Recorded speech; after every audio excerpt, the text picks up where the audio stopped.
Hi, it's George. In today's GAVID episode, I'll show you how to optimize your media for smoother workflow in DaVinci Resolve. First, let's go to the Media tab. Start by importing your media files into Media Pool.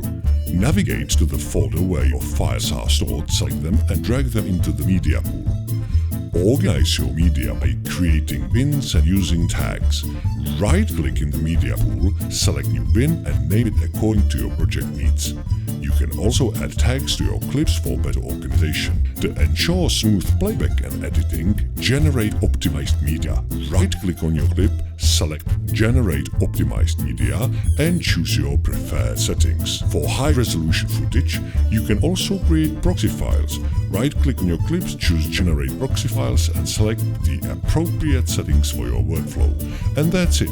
That's how you optimize your media for a better workflow in DaVinci Resolve. If you like this tip, give a like and follow me for more tricks. Thanks and see ya!